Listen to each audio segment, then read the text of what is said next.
I figured we'll have this short podcast on something new that is just reported as a nice news item in Science. It's about these flexible solar cells. So you can see the design here that you are used to seeing solar cells, photovoltaics installed as panels on top of roofs, buildings, solar farms, and so on. But here is something that is a curved thin film panel made by Heliatech, a German solar company. So this is from a wind turbine in Spain.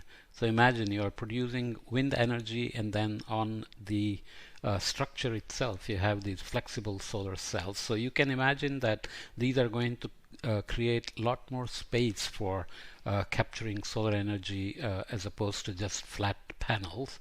There are many opportunities to put them on clothes, bags, military equipment, soldiers, buildings, and so on. So these transparent organic photovoltaics are incorporated into the glass facade here of the biomedical and physical sciences building at Michigan State University. A lot of research is going on, and you read it correctly here.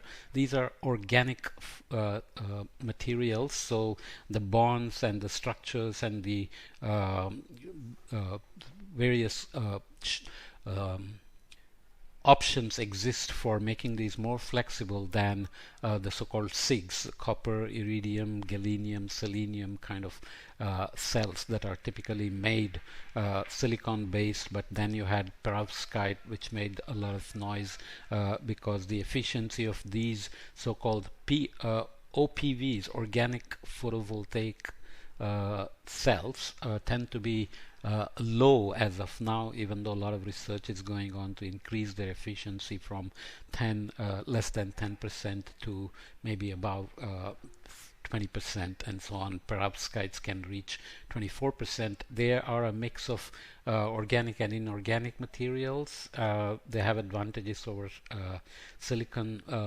for solar cells in many ways, but they use toxic materials, so there is an advantage for these organic photovoltaics in terms of reducing toxic materials into solar cells. But photovoltaics have their own limitations other than efficiency, and there are some operational issues that we have to look at here. But they also can get degraded by UV.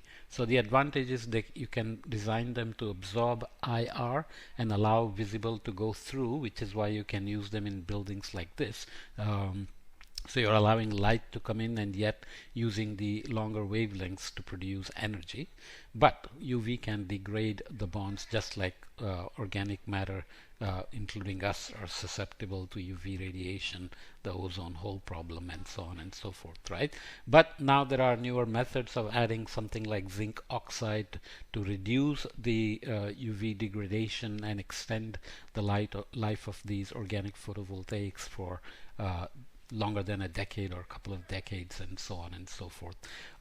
The other detail is given here compared to silicon cell, which has an anode and a cathode. So when the solar energy is captured by the material, an electron is excited, and then a so-called hole is left. So you have positive and negative poles created, and they go to anode and cathode to create a current, which is energy. Whereas when you use organic cells, the bonds between these electrons and the hole is not completely broken, so they cannot freely move to cathode and anode, and they only move a short distance before they tend to recombine and release that energy they captured from the solar cell as heat, and it can be lost. So very quickly that exciton is what is generated, has to be run through a so-called donor acceptor system, where the acceptor takes the electron and donor takes the hole, and you can still create electricity and energy. So it's a kind of a little bit more complicated process. So solar cell rivalry is then growing between the silicon cell and the organic cell.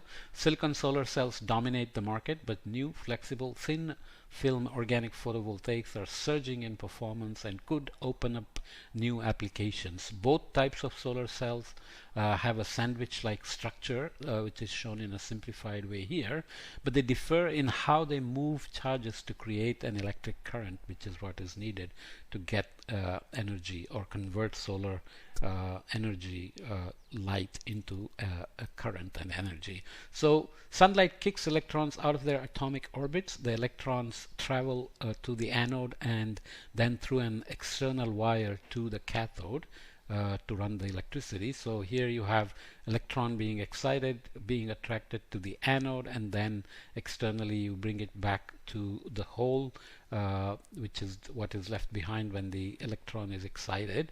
So each injected electron leaves behind a positively charged hole, which travels to the cathode, where it recombines with the electron through this external wire, and the circuit can keep going, which is how the batteries work, for example, when done chemically or otherwise.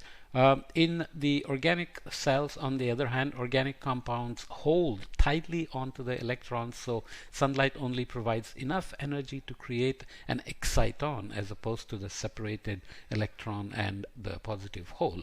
These are bound pairs of electrons and holes, so you can see that that exciton then has to very quickly reach the acceptor-donor system, where the two can be separately taken to the cathode and anode. So interleaved donor and acceptor materials pull the excitons apart, allowing the charges to travel to their respective electrodes. So carbon materials like fullerenes are very good at attracting electrons, so they were used as acceptors, but there are other issues with using fullerenes, and now newer materials are being designed for acceptors and donors for making the organic PVs work. So obviously organic PVs will not directly compete with solar for now in terms of all these details and complications. So their applications will be very different, maybe inside the rooms where IR can be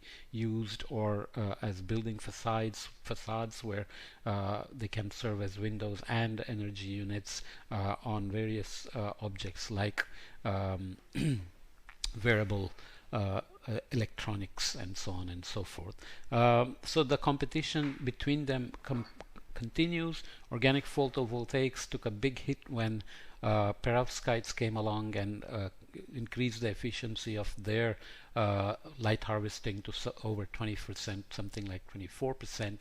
So this battle continues. The brightening prospects idea looks at a 2-decade rise in the efficiency with which organic photovoltaics turn sunlight into electricity, which is driven at first by molecules called fullerenes and changes to the film's structure, and then by better donor and acceptor materials to separate the positive and negative charges.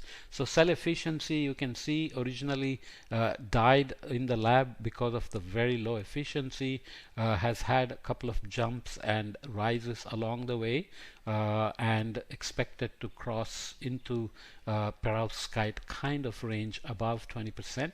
Of course, all the solar cells have to jump in the efficiency for us to harvest enough of the solar energy efficiently to do what we want to do, mainly to continue our lifestyle.